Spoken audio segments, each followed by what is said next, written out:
I usually like to start with stories, as those who have been to previous webinars know, and this webinar is going to be no different. I got a call a few weeks ago from an applicant who wanted to discuss his prospects.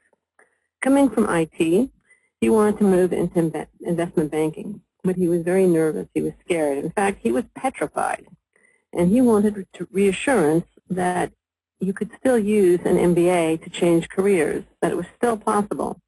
He looked at the economy, he looked at the unemployment rate, and he really feared that it could no longer be done. He wasn't so much worried about getting a job after earning the MBA. He thought schools may not want a career changer anymore because of the economic environment. How many of you share his fears? I think Miriam's going to post a poll now, and I'd like you to vote. Are you not concerned at all? Are you slightly concerned, or are you very concerned? Okay, at this point, 15% say they're not concerned at all, 62% are slightly concerned, and 24% are very concerned. I would say not concerned at all, actually, is the right answer. There are certain challenges that career changers face. That's why we're having this webinar today.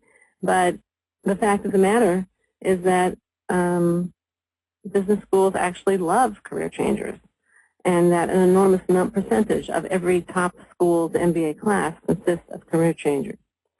Business schools thrive with applicants and students who want to change and improve their professional prospects. That's the raison d'etre of MBA programs, improving your professional skills and opportunities. But business schools want thoughtful, prepared career changers. Any sense that the decision to pursue an MBA is a whim or is just plain old poorly considered, and you are probably going to get dinged even if you are otherwise a well-qualified applicant. Now, the rest of this presentation, or most of the rest of this presentation, will explore how to market yourself successfully as a thoughtful, well-prepared career changer to top MBA programs so that you can use the MBA as a catalyst for your career change and enhancement. But before we go on, I'd like you to use the chat window, and if you could just say, what do you think is a career changer? How would you define it? Again, if you could just chat that to me, I would appreciate it. Or use your question window, either way.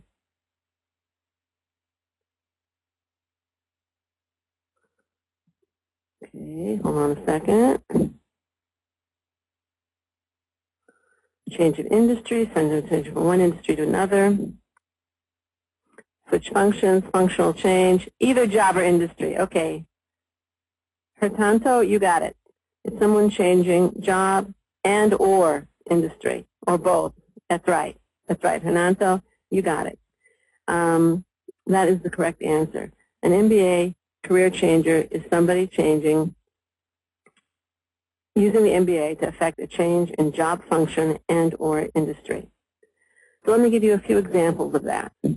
For example, somebody who is working as an IT consultant now and wants to go into strategy consulting. That person is changing industries to some extent, but the function will be the same. It will still be analyzing situations, coming up with solutions to problems or ways that an entity can do business more efficiently. In the former case, the focus was strictly IT. In the second case, it was it's moving to a more general business perspective and strategy. Or another example, someone is an architect, designing buildings, homes, commercial structures, whatever it may be, and now wants to go into real estate development. There's no question that knows a lot about buildings, but doesn't know business, or may not know business, or simply wants to know it better. So in any of those cases, that would be somebody using an MBA to affect career change. And a final example, you're a software developer working in an investment bank, and you want to become an investment banker. You would be changing function and not industry, right? You're in the investment bank, and you know a lot about investment banking from a technical perspective, and now you want to go and actually do it. Changing both industry and function is hardest. Usually changing industry only is the easiest. Now, how many MBA students are career changers? There's some debate on that, but certainly it's a lot of them. It's the overwhelming majority. MBA podcaster quotes UCLA Anderson, Associate Director of Parker Career Management Center, as saying about 90% of our students are career changers, one way or another.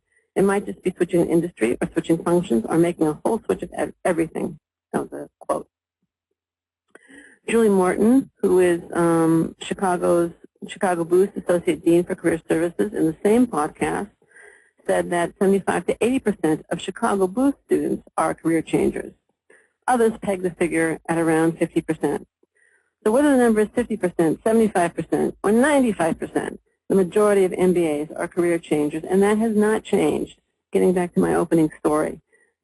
Business schools want career changers. They do want realistic career changers. And again, they're the bread and butter of MBA programs. So you don't have anything to worry about in terms of, do business schools want career changes? Yes, absolutely.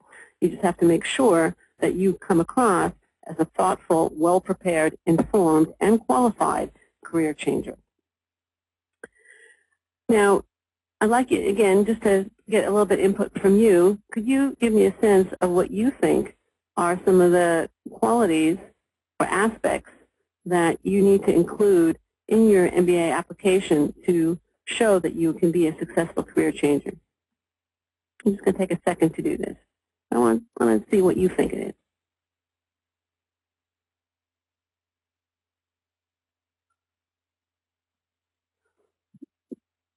Transferable skills. Excellent. Clear vision, close to one of the things I'm going to touch on. Skills required for the job, good. Explain reasons for the change. That's good. That's something I didn't include, but that can be very good. Demonstrated skills and leadership, good. Qualities needed in the change in industry or function, that's also good. Knowing the typical career path, good. Did you have the slides, Jonathan? Clarity of thoughts. Well, that's required of any applicant. Okay, fessed up. All right, let's go on. I'm going to go through what I see as the 6 required elements that you're going to need to show in your application if you're going to use it as a catalyst for career change. The first one is a goal requiring an MBA. That may seem obvious, but it's really, judging by your applications, having read your essays, it's not so obvious. You need, for almost all programs, you need a specific, realistic goal when you want to, especially when you are trying to be a career changer.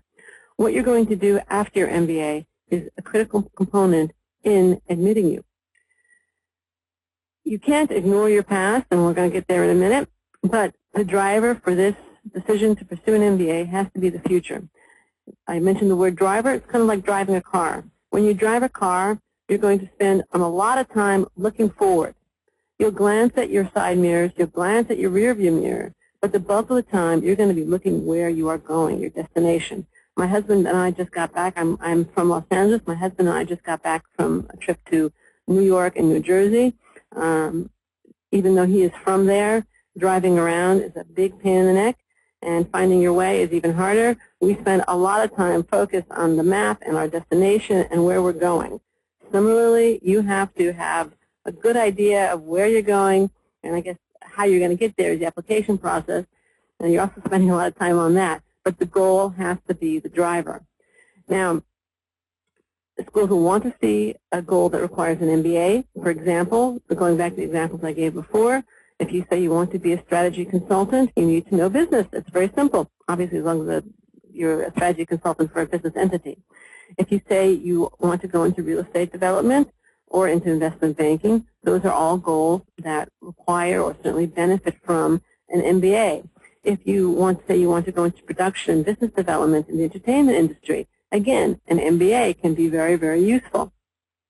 If you say you want to manage a local gas station, I don't know about that. You don't need an MBA. Lots of people do that without an MBA, and the same with a convenience food store. So not that I think too many people here are aiming for those goals, but make sure that your goal is something that requires an MBA, given your experience and your education to date. The next thing you're going to want to show is demonstrated knowledge of typical career paths in your field. Now, I don't think you have to demonstrate knowledge quite as detailed as indicated on the slide, but you do have to show that you know what are the skills and the qualities valued in your industry. So, for example, if you say you want to go into management consulting, can you demonstrate, not so much talk about having or claiming, but can you demonstrate in your past that you have the problem solving and the strategic thinking in your field or in previous roles that will be useful in a career as a management consultant? And yes, when asked to talk about your long-term goal, you can say, well, I want to first go in as an analyst, and then I want to move up, and I want to become a director or a partner, or whatever you see as a likely career path. Or maybe you want to be a consultant for a few years and then go into industry or start your own business.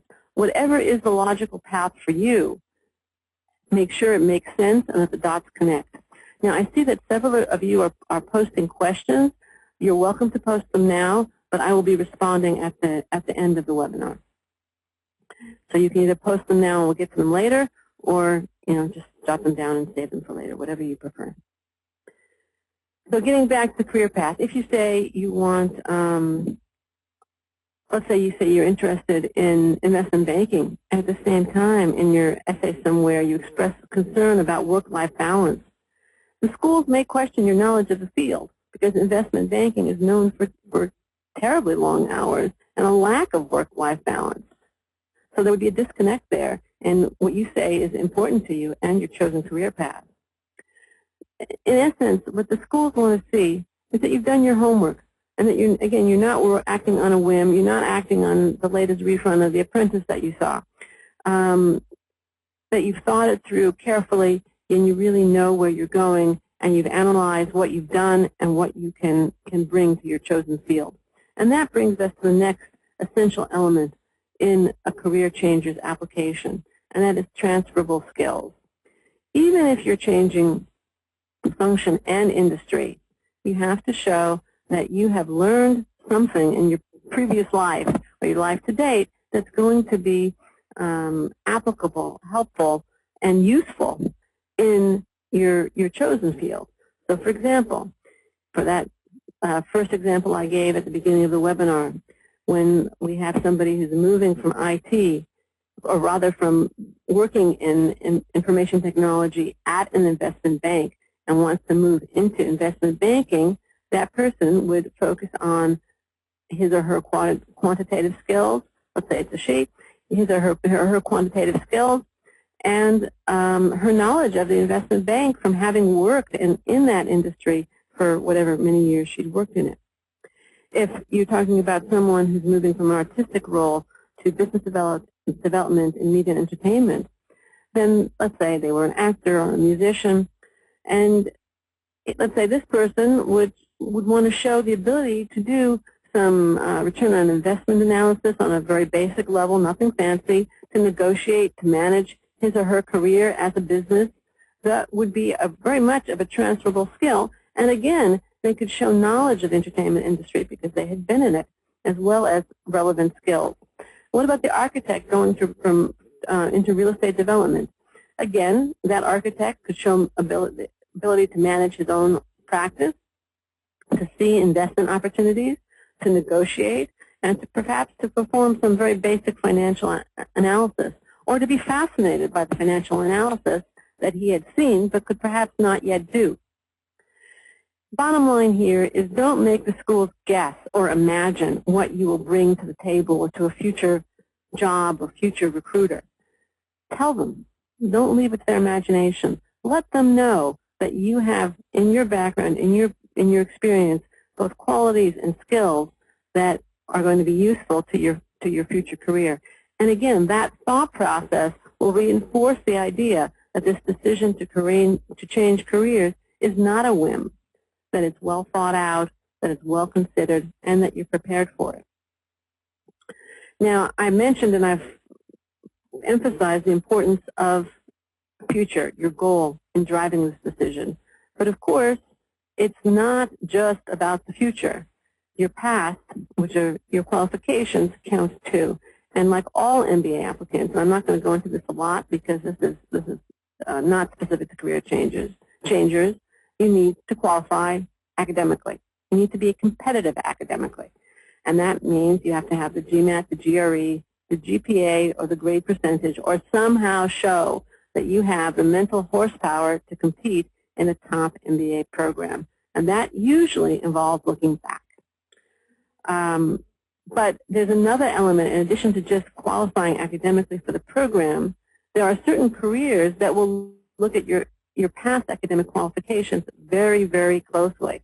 And again, if there's a disconnect between where you've been in terms of your academic qualifications and where you want to go, it's going to negatively affect your chances of acceptance. So, for example, investment banking and the bulge bracket firms and the elite management strategy firms like McKinsey, Bain, Booz, Boston, they usually want to see a 700 GMAT. So if you apply to a program with less than a 700 GMAT and you say you want to work for an elite strategy consulting firm, you are basically showing that you have not done your homework. Not only that you're at an academic and competitive disadvantage at these schools, but you're again, showing a disconnect that could negatively affect your chances beyond perhaps a lack of academic competitiveness. The same to a lesser extent with these consulting firms. They really would like to see a stellar GPA and a name brand college, but I don't think that's quite as important as the GMAT there. So you need the academic stats, both to get into your target. You need competitive academic stats to get into your target schools, and you need to be aware if your chosen field, your chosen post-MBA field, has some academic requirements, or is at least going to use some of these numbers and stats as screening tools. I think we're up to number 5, fifth of my 6 key requirements for a successful MBA career changer application is the ability to show that your dream school is the missing link between your past and your future. It's the missing link between where you are today and where you want to be in 3 years. What programs are you interested in? Notice I didn't say anything about ranking or brand here in terms of the missing link part. It really is, how can the school help you achieve your future goal? How does it help? How does it meet your educational needs? Is there a fit? So, for example, if you say you want to go into investment banking and you're fascinated by value investing, then you're showing fit right there with Columbia Business School. If you say you want to go into consulting, are you applying to Harvard simply because it's Harvard, or because it's ranked number 1, or because it's well regarded in your home country? Or are you going because you value the give and take of the case study method and the fact that it forces you to look at problems from multiple perspectives and arrive at a solution after analyzing it from different angles? Or would you apply to Tuck because of its integrated first-year curriculum? And again, you want that kind of general management foundation as a future strategy consultant. You need to be able to show how the strengths and the approach and the methodology of a particular school are going to connect you and your future career choice. What clubs and events will you take an active role in? And again, does that relate to your interests and perhaps your goal? The clubs and events don't have to be quite as goal-oriented, but I would think at least some would be. And you want to, again, this goes back to the point I've been hammering home again and over again. I hope it's not boring you. You have to show that you've done your homework and that you're not acting on a whim or even on very superficial research, like checking out the rankings, all of them, one of them, multiplying them, averaging them, whatever it may be. Now, the other thing that you have to show in your application, and this again is not specific to career changers, but I think it's so important that it's worth mentioning is business schools want breadth. They want diversity, as most of you know. That means applicants with different perspectives and different experience and different backgrounds. But what they really don't want is nerds. They don't want dull workaholics, despite the hours that most of you work. So you need to show that you are a multifaceted diamond in your application. Now, I go into this a lot on some other webinars that I've given, and certainly on our blog and articles, ebooks. There's enough of my opinion out there on this point, but it is very, very important in your applications and interviews. Make sure you show a breadth of experience and a willingness to contribute in different areas. That's something that's not so much specific to MBA career changers, but I did feel that it was so important. It was definitely worthwhile mentioning. Okay, let's go on. I want to go through these 6 key elements for marketing yourself successfully to business programs and for successfully using the MBA as a catalyst for change. I reordered them a little bit to turn them into a mnemonic that might make it easier for you to remember. The first one is you want to show that your target program, not the program that whose application you submitted last week, and not the one you're going to work on in 2 weeks, but the target program that you're working on now is the missing link between your past experience and your future goal. That's number one. Again, I'm not prioritizing these. These are just essential ingredients to your MBA application. 2, you have to have the academic stats, both to be competitive at your target programs from an admissions perspective, and particularly in certain fields, to qualify for your chosen field. If you don't, you may be kind of giving yourself unintentionally a double whammy of ding reasons. 3, you want a goal that requires an MBA. Okay, it doesn't have to be closely related to your past goal, because an MBA career changer can be changing industry and or function, but the goal does need an MBA. If you have a goal that maybe is a little bit unusual for an MBA, then you need to educate the AdCom as to why you need an MBA for your particular reason. One example would be you're becoming a physician, or you are a physician and you now want an MBA. Most physicians go through life without an MBA. Why do you feel you need an MBA? Most lawyers go through life without an MBA. Why do you want an MBA? Obviously, in both categories, one could be required. So make sure that your goal is clear and requires an MBA and is realistic for you. You want to demonstrate knowledge of your career path, and you demonstrate that knowledge both by providing, when asked, logical short and long-term goals and connecting the dots between them if they're not obvious, and by demonstrating skills through your essays and in your application and resume, everywhere you can possibly, in your interviews, demonstrating skills and qualities that your future career will value.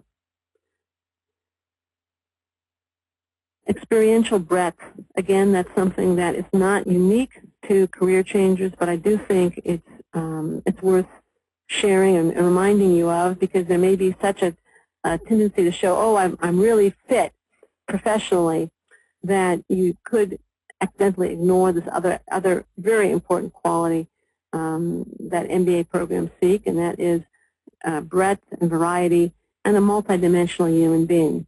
In addition to the fact that one of the responses to my question earlier pointed out, and this is true, that you can use extracurricular activities, community service, volunteer experiences, whatever, to perhaps show the quality or the experiences that prepare you, that are relevant to your career change, even if your past job doesn't do it.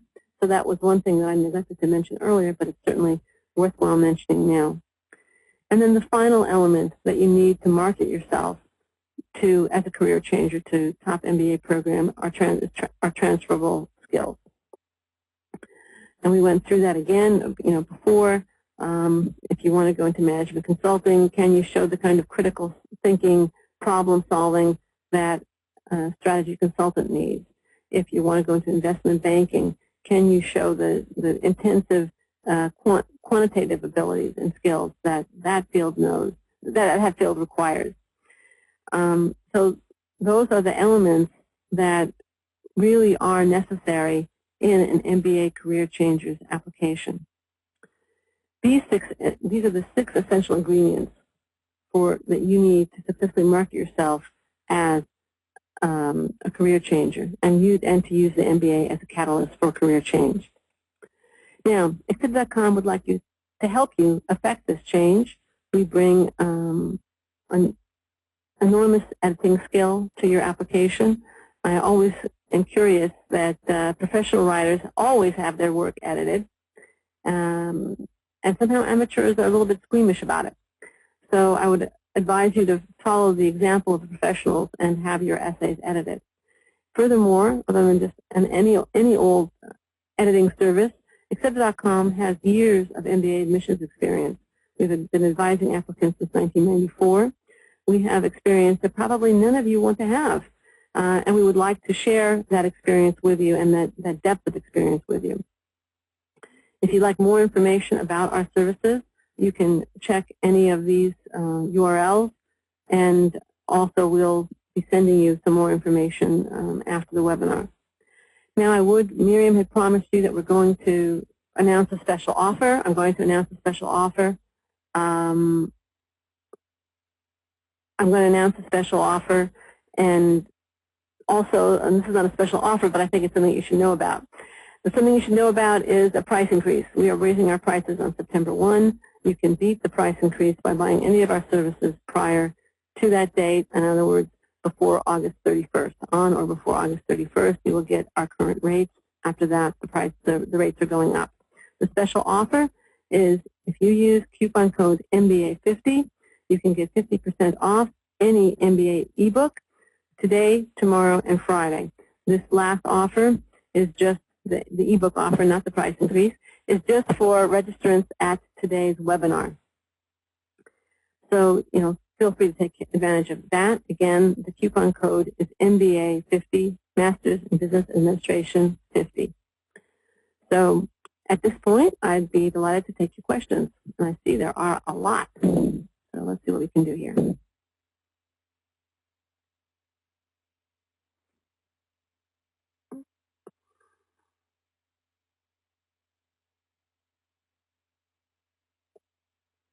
Okay. Anubhav asked, if I butcher anybody's name, I apologize. I just, I don't know how to pronounce it, so I apologize. What happens if I want to go into a field in which I have absolutely no experience? Again, that goes back to the question of transferable skills. You have to show that whatever you've done in the past is somehow supportive or related to what you want to do in the future. So I don't know what you want to do in the future, but I gave a couple of examples in the course of the webinar about how you could show that you have skills or qualities that would be valued in an MBA program and relevant to a future employer. Okay, let's see. Arzon asks, Wharton Career Goals essay is especially challenging given its 300-word limit. How should that essay be tackled by career changers? Well, there I would think you need to show, first of all, concisely say what you want to do. That question, as I recall, is very, very future-oriented. And if you give me a second, I'll actually look it up because I always like to answer questions based on the specific question. So you're going to have to define your career goals, both short-term and long-term, fairly succinctly. And you'll use the other essays to really show those transferable skills that we've been talking about. You may also use your resume to show relevant work experience. And, of course, hopefully you'll get an interview and you can go there. You may ask your recommenders to write about qualities or projects that you feel are particularly relevant. You realize that your application is a totality. And you don't want to assume that it's just the essays or it's just the resume or it's just the interview. It's everything. So you're going to, you have to look at it as a totality and not just focus on that one essay for showing the qualities that you want to portray. Okay, Jessica asks, is it possible to transition from such dissimilar industries as risk management to marketing? Would you continue to stress how transferable skills apply to the industry or interest? Yes, definitely. It's both possible and necessary. To answer your first question, it's possible. Marketing does have quantitative aspects to it, and marketing does on some level involve risk analysis, especially if you're a product manager. You're going to be analyzing the marketplace. Is there room for this product in the marketplace? What are the risks in the marketplace? What are the market risks? It may not be the narrow definition of risk management in the financial sense, but are there transferable skills? Absolutely. And I would definitely use those in responding to these questions. Let me see. Jessica, did that answer your question? And you can just let me know if you're still here. Let me know if, yes, okay, good. Let's see. What else do we have up here?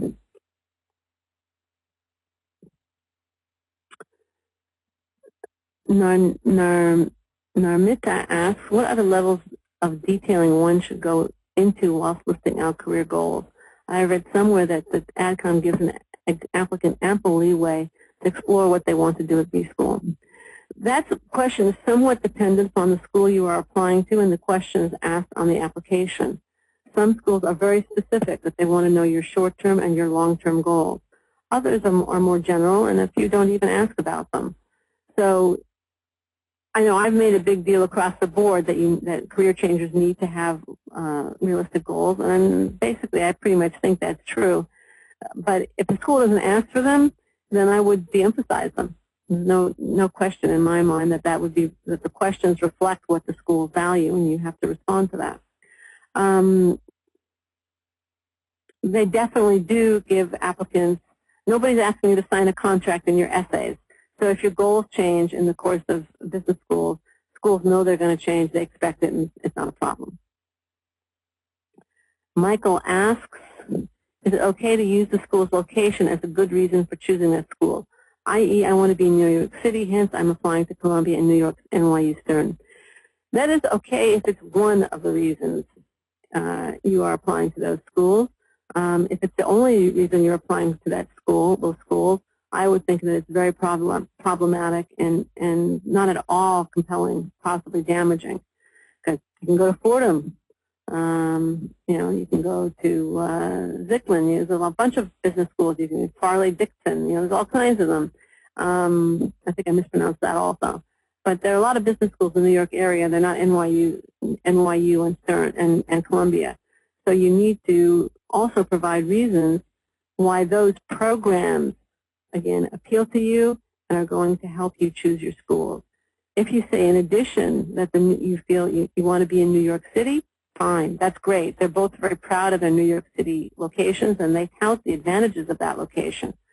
So just keep it in perspective. And again, the biggest reasons have to be the professional and educational ones. The location one is okay. It's fine to mention. I don't mean to say you can't mention it. To the contrary, but I don't want it to be the only one.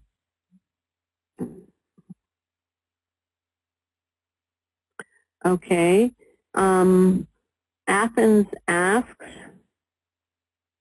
is location and conferences a good reason for choosing the school, or do you have to actually discuss courses in the first year, second year? As this is related to Michael's questions, location, conferences are good reasons for choosing a particular school. I don't think they should be the primary reasons, or they shouldn't be the primary reasons. That's simple. The primary reason has to be the education that you're providing, that you're going to acquire, rather, or that's being provided by the school. If you say, you want to go to some school because it's going to have a 2-day conference, well, what about the other 363 days of the year? What about the professors? What about the student body? And again, I would caution you against saying, outstanding faculty and congenial student body, because every program claims that. You wanted to get into the specifics of the program that are going to help you achieve your goal. That's what's key.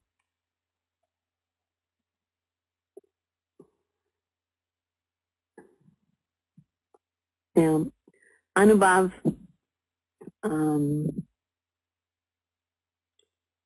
asked, where can we know about the pros and cons of each business school in addition to consultants? You're getting tired of hearing from me, huh? You can check out extra.com's business school zones for a lot of news about the individual schools.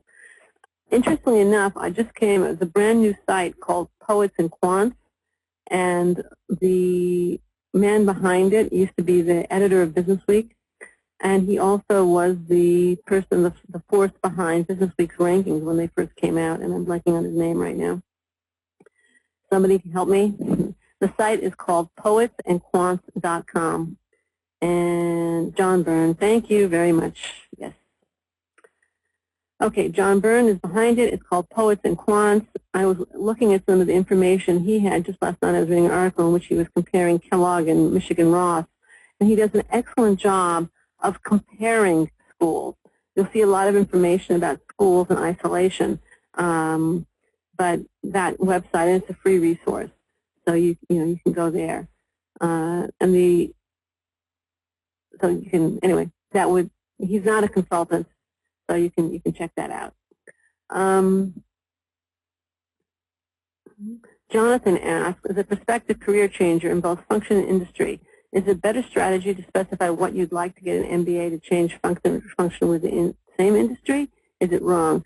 I'm not sure I understand you. I'm going to assume you're asking, is it better to minimize the change that you're making? So in other words, say that you're going to change function but stay in the same industry. It probably depends upon employment prospects in your target industry. What I think I would do, what I would suggest, Jonathan, is that you say your ideal is to make a change in both, but if it doesn't work out, then you would perform the new function in your current industry.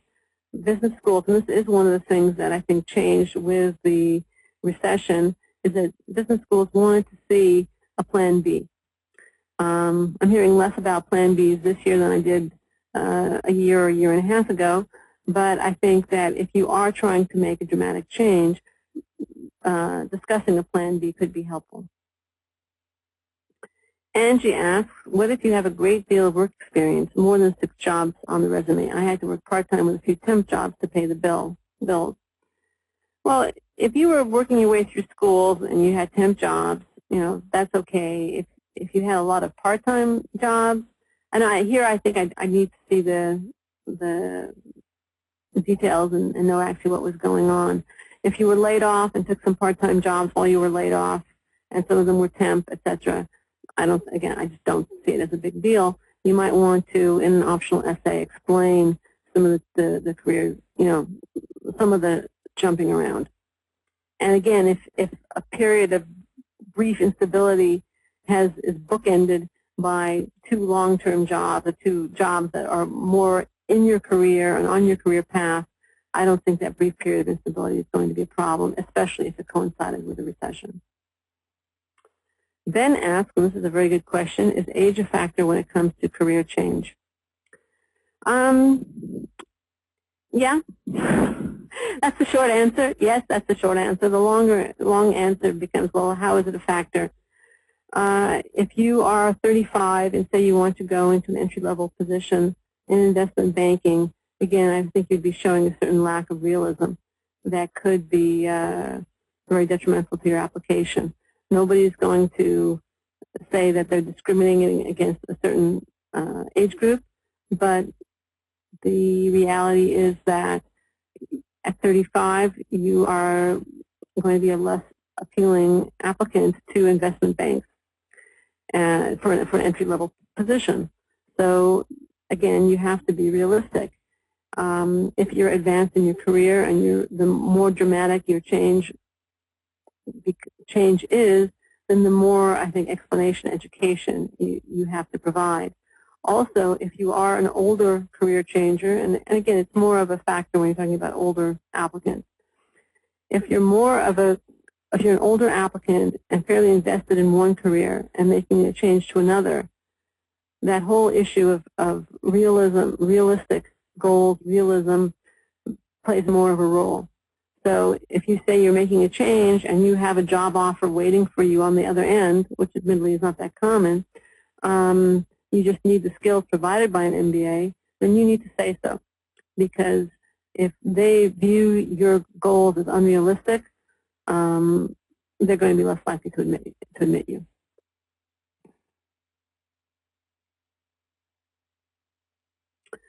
Liang asks, can you please talk a little bit more about how to demonstrate that you will give back to the community during an MBA program, clubs, events, etc.? Well, again, I'm not sure this is specific to career changers, but I'm going to try and gear it that way again. So let's say you want to go into venture capital, and you were working at a startup before. So maybe in your work at the startup, you were somewhat involved in raising funds or trying to get funding for your startup. So you would, in your application, you would talk about your efforts to raise funds, whether they were successful or unsuccessful. Hopefully they were successful. You would find out if there is a venture capital club at the school that you're applying to. Presumably there would be. You may find out if there's some venture capital competitions, and talk about how you'd like to be involved in that, either getting people to judge the business plans, publicize, whatever it would be. And that would be one way to show that your experience is relevant. Your target program, and specifically its events, are, again, that missing link, and then that you want to go into venture capital after graduating, or you want to start your own venture and be more successful in raising capital. It could work in multiple ways. Now, venture capital, private equity are all very clubby, so you may also, in this case, want to have some kind of plan B, because without prior private equity or venture capital experience, it might be tough to get a job in that field, and you might need to take an interim position before making that switch, and you might want to discuss that possibility.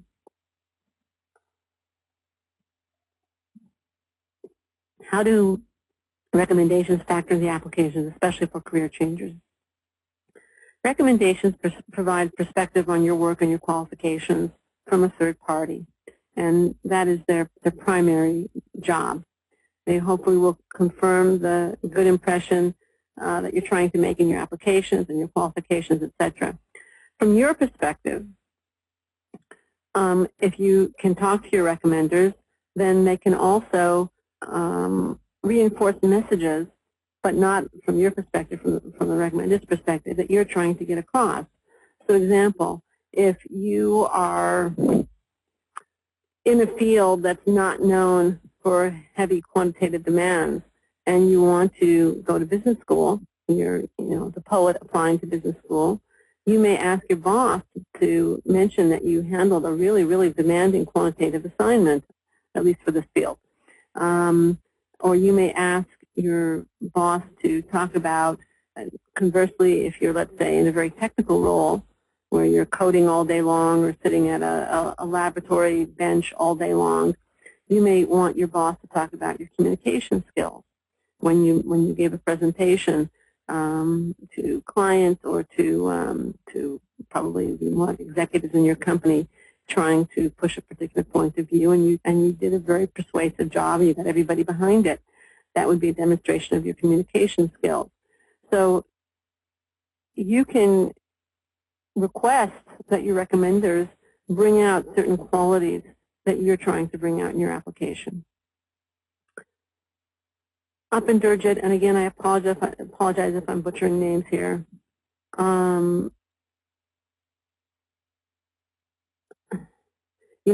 I'm afraid I just can't respond to your question. There's not really a question there, so I'm going to move on to the next one.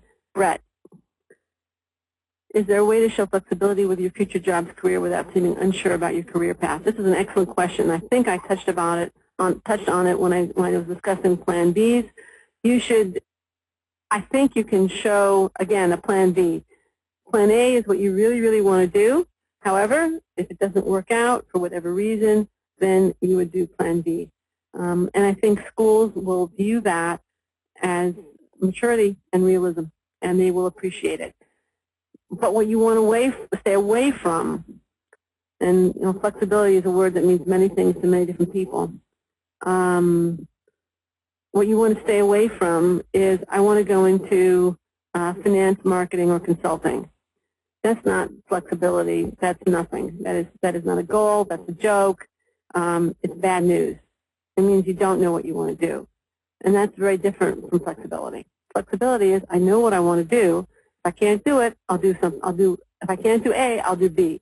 Not knowing what you want to do is saying, I'll do anything. The other thing on this goal point is, even when you say, I want to do marketing, marketing is a very broad field. Do you want to go into advertising? Do you want to go into market research? Do you want to go into product management? What industry do you want to go into it? If you're going to give a good goal, and again, something I've discussed other places, you need to hone it a little better. So make sure that you, in my opinion, you ask for a goal, you give a clear goal, industry, function, sometimes location, and if perhaps it's a stretch, then also show the realism enough to have a Plan B. All right, Sushant, if my GMAT score is not great, but my past academics are good, will I still stand a chance to get into top programs?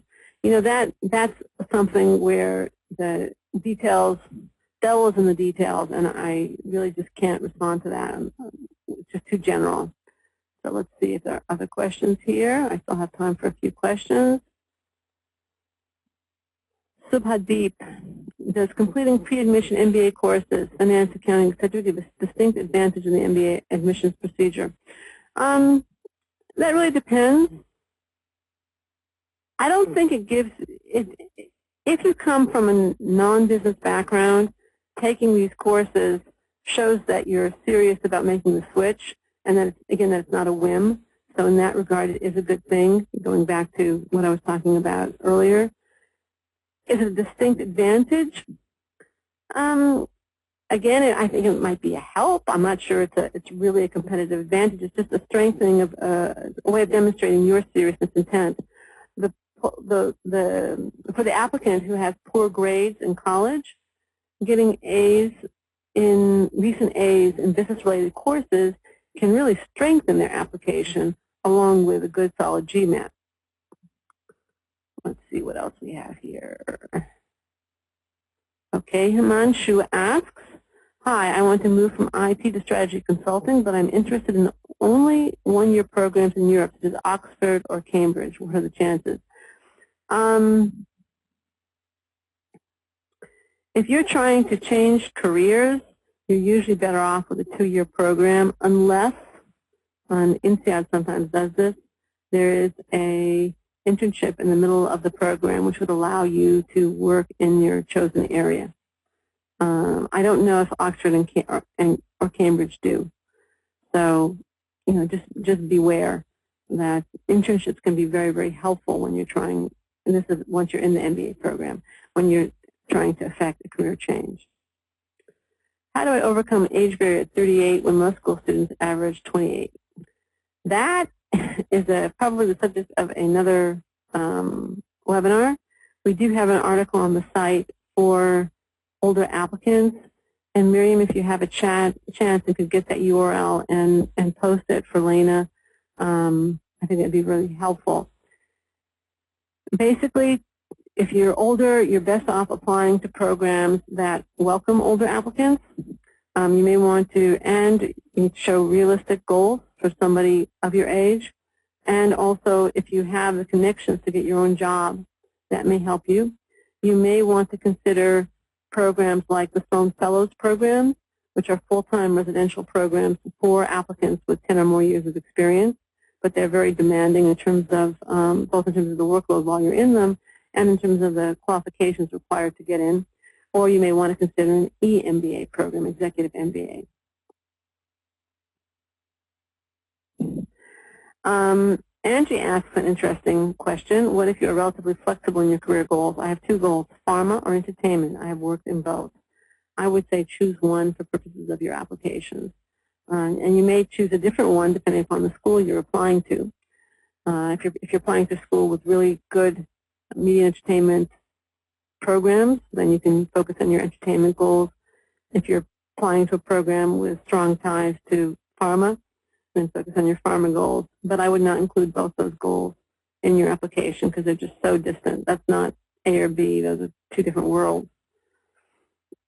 Unless you're going to do, I guess, marketing videos for pharmaceuticals, then you might have a fit. Okay, Kartikeya asks, for an applicant who's split between changing careers and staying in the same industry, which path should the applicant take in his application, the career change or the straightforward one?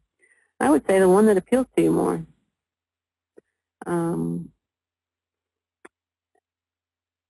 You'll be more enthusiastic about it automatically in your writing and in your interviews if it appeals to you more. So that would be the one I would go with. If you stay in the same path and you're doing the same thing, the question could be asked, why do you need an MBA? If you are changing careers, the reason for an MBA will become much more obvious.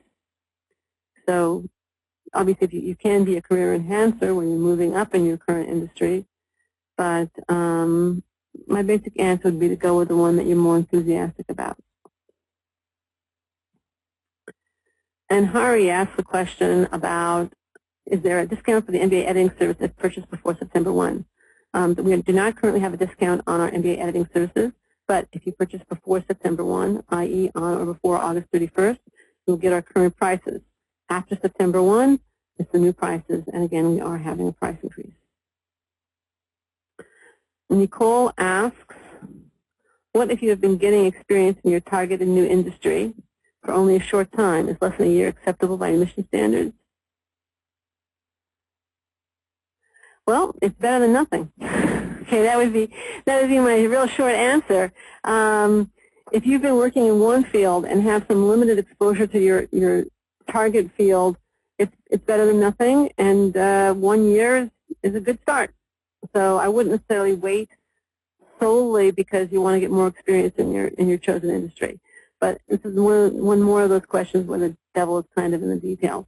But I wouldn't wait and get more solely for that reason. How can you address low GPA? MBAmath.com? Ask Ben. MBAmath.com is one good way to do it. The best way to address a low GPA, however, is to take traditional graded courses that are business related and get A's in them. Let's see. Miriam is suggesting that I should take maybe 2 more questions because we're coming close to the end of our hour. Before I take the questions, I want to remind you about the 50% discount for webinar registrants, 50% off all Exhibit MBA ebooks through August 20th. That's Friday. Use coupon code MBA50. That's capital MBA50. And Miriam just posted it for you. Subhash asks, from credit analysts to investment bankers to private equity, does this look like a connected path? Yes, but I would like you to go into a little bit of the skills that you got as a credit analyst, which is I assume what you're doing now. Just briefly, because it's not that hard to make this jump, that you feel you're going to use in investment banking, and then the link from investment banker to private equity is really pretty obvious. And then Vinay asks, I have 2 years experience in IT services. I want to pursue an MBA in finance. Can you suggest something to justify this career change? Well, I would ask you, why do you want to make it? What are your reasons for making it? Those are usually the best place to start. In addition, look at the skills you've used as in IT services. There's quantitative analysis, depending upon what you're doing, but most of it does involve some higher level math, certainly rigorous logic, analytical skills. These are all valued in investment in finance and should be of tremendous help to you. So at this point, I want to thank you for attending. We will be asking you to give us your feedback on the way out. If you could, we tremendously appreciate it, and we do respond to it. So, Miriam, do you want to add anything at this point?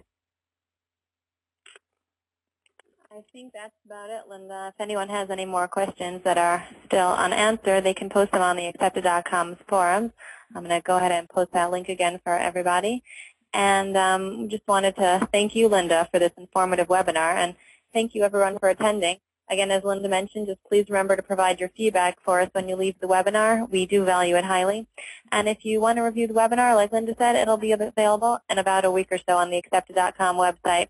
We'll also send out an email letting you know when it's available. So thank you again, and good luck with your essays.